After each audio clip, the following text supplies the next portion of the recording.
வணக்கம் நேயர்களே, இன்றைய மார்னிங் பதிவில் சந்திப்பதில் மிக மகிழ்ச்சி அடைகிறேன். டொனால்ட் ட்ரம்ப் வந்து எக்கனாமிக் பற்றி அஜெண்டா கொடுத்துருக்காரு இல்லையா?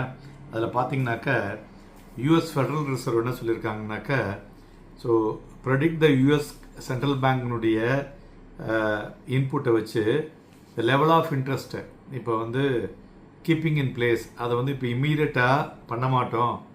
For sometimes allow to officials to study in the economic report.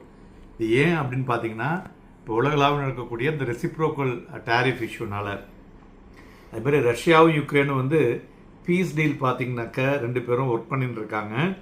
But இதை வந்து இந்த செட்டில்மெண்ட்டில் யுக்ரைன் வந்து ஒரு பில்டிங் பைலேட்ரல் பையஸ்ன்னு சொல்லலாம். பட் இதுலேயும் வந்து அமெரிக்கா மூக்க நுழைச்சிட்டு என்ன சொல்கிறாங்க, இந்த ஐடியாஸ் வந்து உடனே பண்ணணும், டிலே பண்ணக்கூடாது அப்படின்னு வந்து இன்டைரக்டாகவும் ப்ரெஷர் கொடுக்குறாங்க. அதேமாரி இஸ்ரேல் ஹமாஸ் வார், அதுவும் பார்த்தீங்கன்னாக்கா ஏர்லி டியூஸ்டே அன்றைக்கி இசபெல்லா வந்து மிலிட்டன் வந்து திருப்பி மறுபடியும் சப்பப்லாம் வந்து அடிச்சிருக்கானுங்க. அதுவும் கூட இன்றைக்கி வந்து இந்த இன்புட்னால மார்க்கெட்டில் ஒரு ரியாக்ஷன்ஸ் இருக்கக்கூடும் என்று எதிர்பார்க்கப்படுகிறது. அதேமாரி ஜப்பானுடைய பிஸ்னஸ் சென்டிமெண்ட் பார்த்தோன்னா டிசம்பரில் 14ங்கிற யூனிட்டில் இருந்தது மார்ச்சில் 12ன்னு ஆயிருக்கு.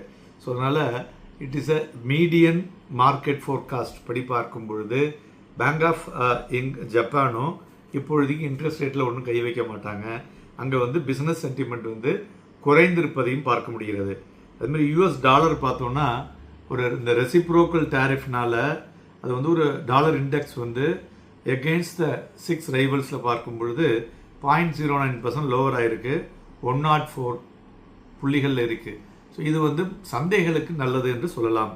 கோல்டு ப்ரைஸஸ் பார்த்தீங்கன்னா நேற்றுக்கு வந்த விஷயத்தினால இன்றைக்கி ரெக்கார்டு ஹை. ஒரிசான் ட்ரம்ப்ஸினுடைய ரெசிப்ரோக்கல் டேரிஃப் வந்து நாளைக்கு நேஷன் ஃபுல்லாகவே எப்படிலாம் ஆகப்போகுது உலக வகையில் இந்த இன்ஃப்ளேஷனரி ப்ரெஷர்ஸை வைத்து அதற்கு தகுந்தாற்போல் ரியாக்ஷன் இருக்கக்கூடும் என்று எதிர்பார்க்கப்படுகிறது. அதுபோல் க்ரூட் ஆயில் பார்த்தோன்னா அதுவும் வந்து it is worried about impact of trade war. So இவை எல்லாமே நாளைய தினம் ஒரு கிளாரிட்டி கிடைக்கும். அதனால் watch and dip and buy will be the best option. நன்றி, வணக்கம்.